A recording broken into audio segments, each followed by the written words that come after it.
Challenge your potential and the sky's the limit. Join me, Emily Ibbott, in a diary to empower.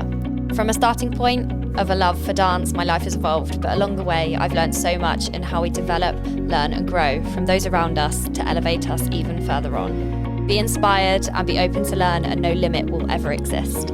Come along with me on my own journey in personal development, but with guests who have empowered me and are still doing so in my own journey. Hello and welcome back to the next episode. So I have the wonderful Chris with me here today, and we're just going to be talking about like having a coach, like why having a coach is awesome, like your experiences as well of like different styles of training, where you're at now, and it's just knowing, like, I think people forget why actually having a coach is really helpful. We're both coaches ourselves, obviously. Well, everyone knows I am, but Chris... Just about, I'll get away with it. Yeah. So, yeah, obviously, well, we met, it was lockdown? God, a long time ago now, yeah. Like, I think... everyone, like locally as well, you kind of know like who's in different gyms, like, and it's also nice to connect with other people who have different training techniques and styles, because you've done a fair few. Well, yeah, just about. I've been allowed to go around the block a couple of times, but that's all right. Yeah, so no, yeah, I started it all back in lockdown, really before that as well. But I was kind of winging it, you know, just like as the general. Have you always done training? Always done some sort of training. So I started out in football coaching. Okay. So I was, this is going back 6-7 years now, and I actually coached out in the States for about 2 years. Lived out there, did about 25 different states. So I'd like to say I'm well cultured, to be honest with you. I am not. Yeah. in the American department. So I went out there, then came back, tore my cruise ship in my knee, which is then building on the rehab of that, and then suddenly realised I can't play football no more. Not that I could play it in the first place. That's why I became a coach. So went into PTing, and I'll tell you what, I winged it for about 2 years, 3 years, in terms of knowing what to do. You don't really get your groove though for a little bit either as well, I think as well. Once you've done your PT course, which can be sort of pretty plain and simple as they are, they're all very similar, sometimes shocking than everyone asks me for the opinion on the PT course. Every single time I say, get the cheapest one you can, do it as quick as you can, because they are all the same. Yeah. And it's really hard to then kind of know where you want to navigate that for your clients, for yourself, like who you want to sort of niche towards, like what your audience would be as well, and where you want to go, because you don't really know on your own journey as well, I think. Yeah, no, definitely. Journeys that with it. Yeah. So then from there, what did you kind of start to get into? Yeah, so from there, obviously then went into lockdown. So I didn't really have much available at home, so I don't have a home gym or anything like that. The only accessible thing I had was a mop pole. All right. And basically, I didn't know really what to do with this mop pole, because what can you do with about a 2 pound lightweight mop pole? So everyone's just selling weights. So I'm just watching everyone else grow, you know, and then I'm there with a mop pole, you know. I'm like, okay, cool. So I had a little bit of a scroll on Instagram, and that's when I came across Sonny Webster with the Olympic lifting. So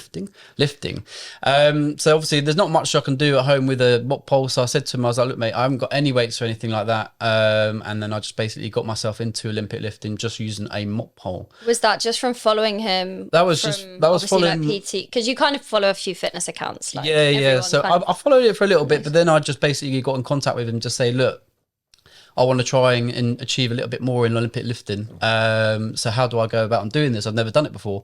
So basically I popped on to his mobility guide for about, 30-60 days, just constantly going through the mobility flow, flexibility training, that kind of stuff, because that's all I had available. So much time as well to do it. Too much time. So went into doing that, and then eventually went on to learning the basic movements of Olympic weightlifting. So snatching, clean and jerking, all those movements that you can't do with a barbell, you have to do with a mop pole. It's quite interesting when you go into the technical base. And also it's probably a bit easier to work from that as well, but especially when you've never tried. Like, I remember when you said to me about Olympic lifting, and I was like, I've done a front squat. Yeah. Oh, yeah, exactly. That's about as far as it goes. Yeah. And it's like, it's really hard as soon as you bring in the barbell into it. Yeah. And it's quite, it's so complex. Well, I think people forget the barbell weighs 20 kg by itself. Yeah. So when you're actually lifting that up and you're putting that over your head, and then you realise your shoulders aren't that good at flexibility training, they then snap and go backwards. So it's good to start stay off with intact. Yeah, definitely. Yeah. So basically went from there, did that for quite a while, managed to get the numbers on there for 92 and a half clean and jerk. So it wasn't too bad. Crazy. How would you describe, obviously not everyone is watching, Yeah. but a lot of people are listening. How would you describe a clean and jerk to someone who's probably hearing that might not know? Yeah, so basically a clean and jerk is basically like a deadlift movement going from the floor. You then lift it up and then go onto your shoulders, and then you flip it up and then put it onto your top of your head, so by extending your arms out. So you're having that barbell directly above the head. So if you do drop it, then that's the fear of dropping that barbell on your top of your head, that you could Yeah, yeah. Let's not. It's basically as easy as that. Yeah, and also I guess you kind of. I bet there's so much adrenaline with that as well. Like, oh that yeah, side of I mean things. the one thing that I would say with adrenaline with one movement particularly is the snatch. And to describe that one, it's a wider It's grip. like just in one movement. as well. One movement, and basically you go from the floor using a hook grip. So that's basically where you put your thumb underneath the barbell like this. So for the viewers watching, it's like this. So your thumb underneath. Then you lift it above the head. Make sure your wrists then go backwards and your arms are straight. That barbell then in the bottom part of a squat, whilst that barbell is overhead, I couldn't get above 60 kg because that was as hard as it was for me. I couldn't go any faster than that. I couldn't even imagine. So then you got to stand up with it then. No, that's it. Sit down there, and just then down. you go all the way down to the bottom half, and then you've then got to then stand up. That's tough. Yeah, which is then the harder part. Whilst you're in that bottom half, you're like, okay, this isn't too bad, and then you've got to go stand up again, so that's a bit harder. It would just fly. The amount of time, honestly, I've got videos going back, and you watch me doing a snatch just with a barbell, and it's hilarious. But I think to try it and like almost like have those little failures or those little like blips of just trying to practice it, like that's all part of it, and then it makes it, when you get that movement, so much better, and you can enjoy it, and it's again that like gratification from that. Oh yeah, 100%. Like the more times you fail, I say this in all aspects of life and training. Yeah, even in training, like any type of training. The more time you train, I can't get my words out. The amount of times that you fail, you will learn from that, no matter how bad or how easy it was to fail it. And it doesn't matter. It doesn't matter how many times you fail. My biggest thing with my team is they're so scared of failing a press up. I'm like, just go for a little nap. It's fine. Just stay on the floor. It doesn't matter. Because you're only going to get stronger from it, and it's only going to want to make you press up, like push into that movement even more. Yeah. Like failing is not it's not a bad thing. It's like I think it's a good thing. It's a good thing to fail. Like, I mean, the squat, let's take the squat for a movement, right? Barbell back squat. I didn't fail a barbell back squat until about maybe 3 years ago of my training.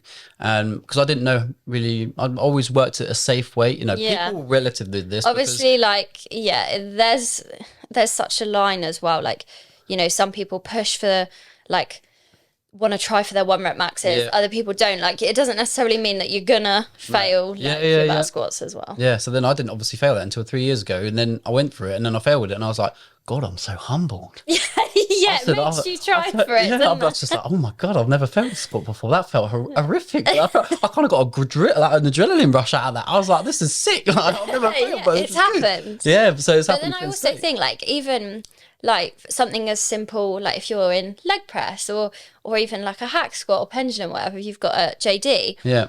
Okay, we'll just sit at the bottom of it, or there's those safety catches for a reason. Like, you're not going to go anywhere. It's not going to entirely crush you. No, obviously, different types of equipment have different points of safety, but it's okay. Like, if you get to the bottom of a hack squat and you can't get back up, okay. Just take it out. It is what it is. You failed it, but at least you know now what your limits are, and then you can now push on that and work on that. And scale it back a bit. Yeah, and work up to it as well. To push that point. No, definitely. So, Ollie lifting. Yeah. How long did you do that for? It was about 2 years I did that for. So I used to nail it a lot. And then eventually I just kind of like disappeared, not disappeared so much, but like kind of veered away from it, and then got into a little bit of I'm not a professional bodybuilder, I don't pick up the plane, but basically went into then a little bit of bodybuilding style training. And then this is where I came across my most recent coach, which has been Big Ali. This is then going back into October, only last year. So if you look at like the scale of where I've come from, I've not really had too many coaches. I've only really had two, and they're in very different. Did you work really? You didn't work super close with Sonny, but you did get you. Yeah, we worked. I mean, we worked over Zoom because obviously he lives in Australia, so I never really saw him. So it's not like you could just pop there. Yeah. Let me just catch a flight to Australia. I'll be there in a second, mate. No problem. But yeah, so we worked through Zoom for a long time, and then obviously that went away. I then went into bodybuilding a little bit more. So that's when I contacted Big Ali I think it was October. Because then he's a little bit more local, so he's only up in Enfield. Yeah. So what made you think, I'll get into this? Obviously you changed gyms. Yeah. From where you worked. Did that kind of initiate that a little bit? Not so much. I mean, where I was at the start when I was starting Olympic lifting, that had the platforms, it had everything like that. But it wasn't very client contract. People didn't want to go for that. Yeah, I just hit the mic. So clients didn't really want to gauge into it. I mean, you probably get a small percentage, about 2% people. Yeah, some people find it quite interesting. Yeah. So then I thought, okay, well, how can I then attract more clientele through the way that I train? Because I know that people watch me in the gym, and that's just how people watch. People watching. So then obviously that's why I switched training, and especially when you work there, like people are aware that you work there, like, and you get chatting, like you get chatting to members. How's your training? What are you up to? What are you training? Like, how are things going? What are your goals? What are you currently working towards? Like, all of those conversations happen. So it's always really nice to sort of, people follow it along, don't they? Yeah, no, definitely. So yeah, obviously went into the bodybuilding style of play. Started that my neck of the woods. You know more than I do about bodybuilding. Yeah. I only learned the other day you got the top set and back offset. So So went into that, and then since then, I just, the way that the gym is made, and obviously JD Gym Farnborough is where I'm based at the moment. Where the equipment that we've got in there with my training style now, it just suits, and I've sticked and adhered to it so much more. I think it's because I enjoy it. And having a coach there is something I should have done when I started. But I was one of those, I was stingy with money. I didn't want to pay out for it. But then you soon realize, like the give reward. The give that you get back from it, and you learn so much more from someone who's already done it all. I mean, Ali's only don't quote me, I don't know how old he is, but I think he's only a couple of years older than I am. I mean, I'm now 28 this year, but so maybe that 30. I'm sorry, Ali, if you're listening.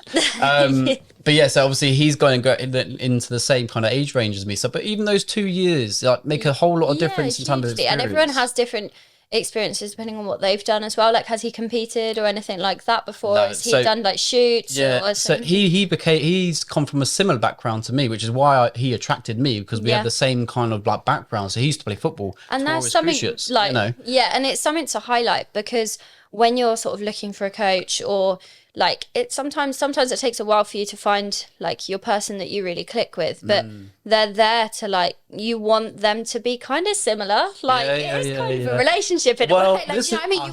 You want to work with them, like you want to be able to click with them. Like, I know some of my clients, like, we're like a house on fire, like we'll just chat away, and but also be so engaged with what we're doing, and people are more likely to listen to you as well. 100%. And vice versa. So I always tell my clients, I'm basically, when we have this consultation, so like we are now, like this, I will be making judgments on them and whether I want to take them or not. It's exactly the same give or take back. It's like an interview, isn't it? It's as much like dating, for them. I'm joking. You've got sometimes some partnerships just aren't, like, it might not work in terms of like, okay, my style of coaching isn't going to suit you, or, working with flexibility, or being, we're working for these goals, so we've got to adhere to this. It's just very different. And obviously every coach is so different. That's why it's 100%. Like, Yeah, as long as you make something, I think, relatable for a client, then they kind of understand it. And if you've got the same personality well, same banter almost, then you kind of click with them a little bit better. Because I've had it in the past where I've had like clients where I've just not gelled with them. I said, look, I'm so sorry, but I think I'm gonna have to let you go. It's almost like I said, ending a relationship. You're like, I'm so sorry, but I've got to let you go. But also, it's not like that's not a bad thing, or No. even for like you always, as the coach, like you want your clients to be as happy as possible, and if they're not, like you want them to communicate that with you. Like it's not something like no hard feelings sort of thing. We always want the best for you, and vice versa for that. Yeah, at the end of the day, our best interests are their goals. So if I can't do it myself, there's always going to be another PT that I know, because the PT world is so small. But we're all very gelled together. So like, for example, me and you, completely different gyms, but I know that like I'm over at one, you're at the other. If I find someone that's a bit more like your grounds of bodybuilding and stuff, then I'll send them your way, because I don't really know too much about it. I know a little bit, but I don't know loads, you know. And it's learning from those experiences, like you say, from your coach. So how did you find your coach? I've followed him on Instagram for years, literally years, and just had a kind of had an eye on it, because I knew how his style of training was, and his personality kind of was like the same as mine. That's what kind of attracts people towards you, and that certainly attracted me towards him, because the way that we gelled together, I was like, okay, cool. And then obviously then we started training together, then it's a whole different world. And then you kind of get to meet them on another level. And you kind of get used to like how they'll run their coaching as well. So what was different? What was the biggest shift when you came over to obviously this style of training? Well, I suppose it would be the different intensity, I suppose, because like with Olympic weightlifting, you're looking at more like the lower rep end. So you're not really doing 10 reps of snatches, because by the end of that, that's cardio. And you'll be out of breath, and then before you know it. So dulling it back a bit, I think you're going from Olympic lifting, you're doing like 5 sets of 5 or potentially 3 sets of 3, so you're not doing too many reps, so you'll be doing high weight but low, whereas now I suppose your recovery in between is quite a long time. So you're probably doing about a 3-minute rest or 5-minute rest. So people would always ask me questions within that 3 or 5 minutes what I was doing, which gave me a good idea of just chilling out a little bit. So then obviously going through to the bodybuilding style, it's completely different. So obviously rest periods a little bit less, so like maybe a 1-minute, 2-minute rest period, and then you'll be doing like different rep range, so 10, 8, 6, and then back off set of 15. See, look, I'm learning. And every coach runs it so differently. Like there is no like perfect rep range, or people like you have different rep ranges for different movements, and that's also important to highlight. Like some people out there, I know you might get it as well, like like how many reps should I be doing? And obviously you want to be going by like the intensity that you're bringing as well to the table, and how it's feeling, because you don't want it to sort of like breeze through a set and think, oh, that's done and dusted. Oh, trust me, I see it all the time in the gym, and I see these people, even my clients listening, right? they already know if I'm about on that gym floor and I see them working and they're not doing their intensities, this man's going over and saying, look, that weight, you finished that set and you weren't even struggling. I said, put that weight up now, or do something different, because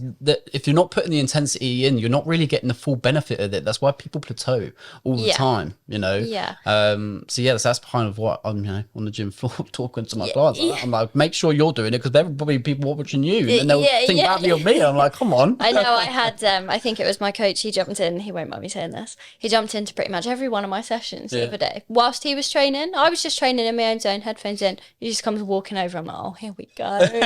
You just had that sinking feeling, isn't it? Adds more reps, I'm like, okay. He's like, oh no, do it like this, do it like that. Okay, Jordan, go back over there and carry on training. Do you, I'm doing me, bro. You go do that. That's what you get for training at the same time as a coach. True that. But it's like, you must have seen so many like benefits, like with how you've learned about this style of training and with your team, and how have you found like your results from when you've started? Because you've been with your what did you say, since October? Since October last year, so it's not very long. So it's only I don't know how many months that is, but not, like the period from now until now, late from then to now, the results that I've seen from doing that has been very different in the fact that my knowledge base has grown a lot. but Yeah. also in the physical aesthetic kind of way. Yeah. It was actually, I took pictures of myself this morning. It was only Love this that. morning Love that I a did good that. check-in photo. Just have a little check in, have a little Yeah. flex. And I was like, I don't even recognize this guy. And you're it's so different. And I think, and I've said it, I think a few times on the pod, like you can also want to feel good, like, and look good. Do you know what I mean? In yourself, like, because it's only going to bring out more confidence to then have more confidence on the gym floor. Like, you can want a little bit of aesthetics for yourself. Like, you don't need to be, like, obviously we want to think about healthy habits and like how your like lifestyle is and the general like things you do day to day. But equally, like if a result of that is feeling a little bit more in shape, or you'll get it feels good. Yeah, the thing is, if you feel good about yourself, you only attract people around you who then want to feel like that. So then, like, for example, like, I don't know, if when I'm feeling good or whatever, my energy is bouncing around the gym, people are like, why are you so happy? Yeah. And I'm just like, I just feel happy and I feel confident in myself that I want to go and talk to people. And that's really powerful. Yeah. And I think people forget that aspect of why we as coaches push them to work to the goals that they want to, because most of the time, like, especially with clients, like it's like lack of confidence or not having the confidence of knowledge, and it's just a constant knock-on effect of positivity as well. Yeah, sounds a bit cringe, but it is. No, but it is, and it's then you go down the behaviorals. Like, why do you act the certain way that you do? Yeah. I mean, I never used to be this confident in talking on a pod or even talking in in front of 40 people, 100 people when you came to my nutrition talk. I didn't used to be this guy. I used to be back in the back of the room with my glasses on. I still should be wearing them now. But back in the in the classroom, and I didn't talk to anybody. I was really shy. Whereas this guy now is not that guy.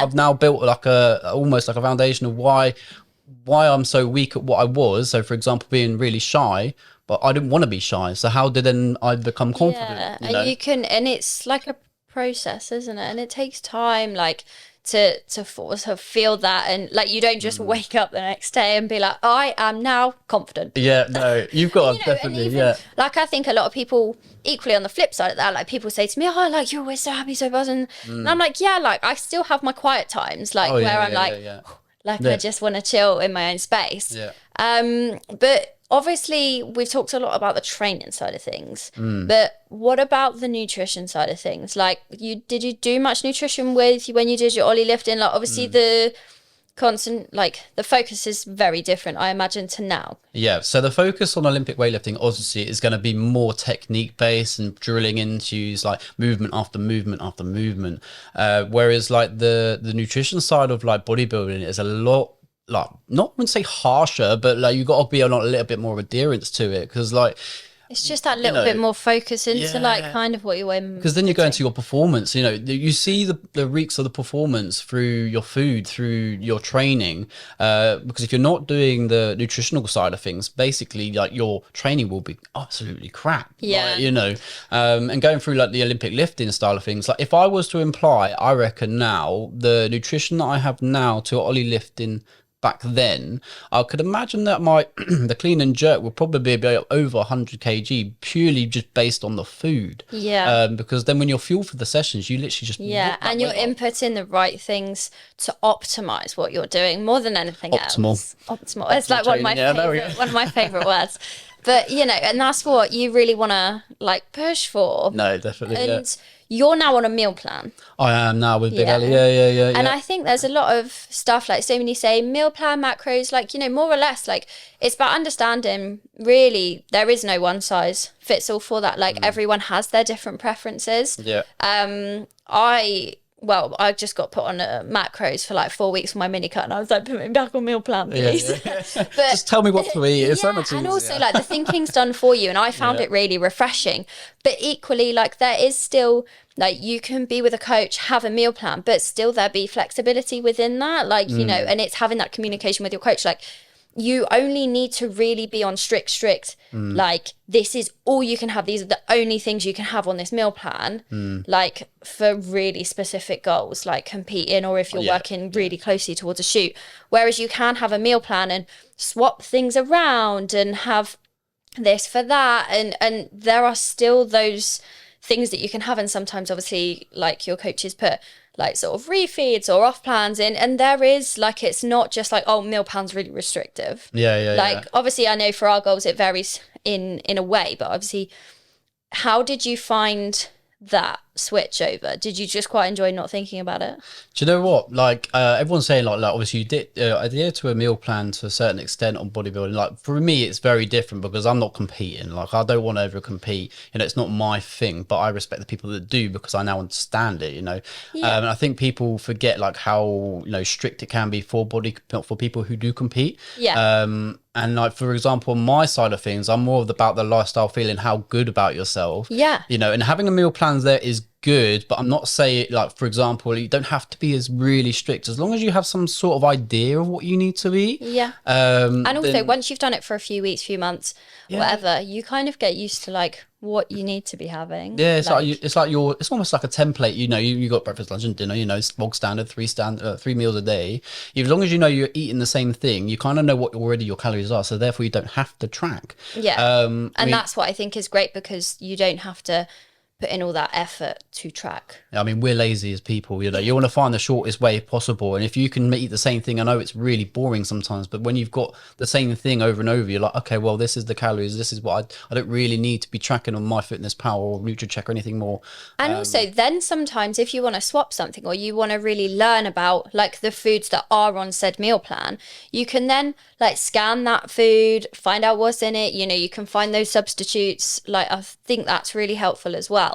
But also I find that with meal plan, like as a coach, you want to really encourage like and help people understand why those foods are on there, why we need to be having X, Y, Z, because like calories, for example, are great, but actually that doesn't tell us the content of what like is in things. And I think obviously, yes, we want to be in a calorie deficit, but as soon as we start playing around with macros, which would obviously be into a meal plan, you can then understand why we're having more protein, why we're having the amount of carbs we do to the level of fat, like, all of those things as well, rather than just calories.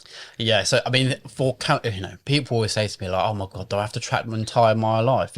Keep tracking after and after. And you're like, relax, mate. It's tracing paper. This is what I say to them, it's tracing paper. Use it for a short period to understand. Then you can kind of understand, like you say, like what's in the food. It's not all about like just the calories itself, it's what you put into those calories. Is it the protein, is it the fats, is it the carbohydrates, where should you be with relative to your goals, so in terms of like the calories, you stick with them, but then if you've got the flexibility to swap something out, then definitely do it. I'm not saying I eat chicken and rice every single day, but then they've got pizza on like Monday or something like that. You're like, fantastic, I can do that because of the roles reversed of what I did during the week.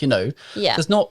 So we aren't, I mean, like I say, I'm not perfect in my like meal plan or anything. Like, I'm not saying that at all, but like if you've got the flexibility there, do it. Life's too short to be worrying about calories in, calories out for the entirety of your life. And it's not going to be till you die, don't worry. No, literally. You'll get to a stage in your life where you don't need that. And it's understanding, it's the habits from that. And obviously, like, I mean, I've been on meal plan for like 2 years solid now, but I still have that flexibility. Like, that I've still been on holidays, like I've still done stuff, like I've still had like mini, like I guess diet breaks where I've not really thought about tracking, or even my meal plan like over Christmas about for a couple of weeks, like sort of just reeled things back, but the habits were all still the same. Like my hydration was still the same, like cardio like kept in, like my steps were there, like my foods generally were there, but obviously did indulge a little bit because it's Christmas, like why had big not? display. Yeah, absolutely. And so it's just having that flexibility there, but really the habits never change, which is, I guess, as a coach, like that's what we like encourage, and we're not there to just be like, do your steps, how boring is that? Do your steps, do your calories. Like, can you hit your calorie targets today? No, why? It's the habits behind it. We want to understand like the reasoning and just for you to enjoy it, because we want to push you for your goals, but we're not also there to like kill you if you've not like done something. We want to, it's understanding where we're at in that journey, like sort of from a client coach relationship. But so what does, I guess, like what has coaching meant to you from two aspects? So for you to have now a coach, like how do you want to carry that on? Like, is that something, are you just sort of pushing? What are you pushing for at the moment? Well, this is the aim, isn't it? What am I actually doing in my life? Who knows? So I suppose two things why I have a coach now is because one, accountability, because being a PT, right? You say we're in the gym all the time, but it's so easy to walk out the gym and not do your session, right? Yeah. Because you're so tired, and Yeah. you know, you from client, you go back to back with clients, and you're like, training's the last thing on your mind because you want to help everyone else. Yeah. You never put yourself first, and I think putting yourself first and having that accountability as a coach, kind of like coaching me, then I'm like, okay, well, I know someone's watching me, so Yeah. like now I've got to do what I've got to do and imply like the things that I say I do to my clients. I've then got to take it on myself, you know. Yeah. And then what you learn from your coach, you know, as a coach yourself, you Yeah. then pass on like to them. Yeah. Which is what I always love. Like, I love it when my clients ask me like what I would call like really nerdy questions, and I can just get my nerd on, and I'm just like, yeah, let's go. Everyone asked me this. I had a nerdy question the other day in the gym, and I was talking. I had my client next to me to this other person, and I was going at it, and then I forget. Like, I think you forget when you're not talking to a client, you almost want to put it in like simple terms so they understand it, but you also want to like, it's not, I suppose, flex, but not flex, because if you make it flexy, people don't understand it. But it's like, I think people are actually like, it's interesting what other people are doing and what your coach is doing and why they're doing that. And like, I have specific questions of where I'm at on my journey and all of those things as well. And I think it's really nice to have that as a coach, even though I have my own coach, because, you know, that's how we learn. Ask questions. Yeah. I always say this to my clients. As soon as I take them on, day one to day whatever, if you don't understand something, ask. Because the worst thing you can do, like I said, I think everybody knows, the worst thing you can do is just carry on with an unanswered question. And then, for example, someone asks you why you do it, and you say, don't know. Yeah. You know, then you're going to be like, oh, well, what have I been doing for the last 4 weeks, you know? Yeah. So, and if it's a I don't know question, it's like, okay, I might not know the answer to this, but I'm sure going to find it out. Yeah. And, you know, definitely. and giving them the confidence that it's also like, you know, we're all always learning as well. Oh, as coaches, I mean, I don't know everything. So bodybuilding, I don't know much about. The only 2 things I know about is how to lift the weight up and down, put it over my head now. Like, that's all I know. Like, you know, I don't know like everything. lifting heavy circles. Yeah, lifting heavy circles, putting that back down again. But like, so we're always on the upskills. So like, if there's a question that I don't know, I've got a team of JDPTs around me that may know the question, or even like across the pond. Like, Pag, for example, you guys. Where if I don't know the question, I'll be like, oh, what does this mean? You know? Yeah, and it's like, and again, from like each other's content, like I think, and it's a proper community, and especially for sort of you out there thinking about like having a coach or reaching out to a coach, like don't be like scared. No. Like, you know, again, like questions We're to harmless. your friends. Yeah. Yeah, we're going to bite you, you know. Yeah. Just have a little conversation. And it's 5 also minutes. like, even if it's just for one thing, whether or not you become our client or not, like on the gym floor, just to give you that bit of confidence as well. So I think that's probably one of the biggest things, I guess, to take away from understanding like our journeys through like our own training and yourself, and now how like different training styles can develop, like having a coach, not having a coach, not having a meal plan, focusing on macros to having a meal plan, like, you know, it's gonna vary, but yeah, you're always like striving, like the goalpost can always change as well. I mean, the heaviest weight in the gym is the door. So as soon as you open that one, ask a coach and you're off. You know, you can't go wrong. Drop the mic. That's Drop a the great mic. word. Oh, thank you. Me or not.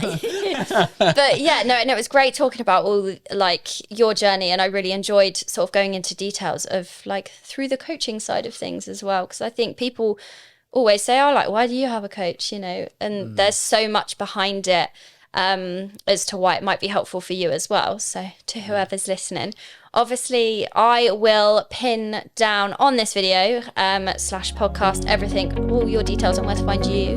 But yeah, thank you so much for joining. It's been really nice chatting today, and yeah, so stay tuned for the next episode. Well done, Em. Thanks. A big thank you for joining me on my channel and tuning in. Find me on Spotify, Apple and Google Podcasts, Amazon and YouTube, A Diary to Empower. Follow me on Instagram, m_power.fitness, and TikTok, m.ibert. See you on the next episode.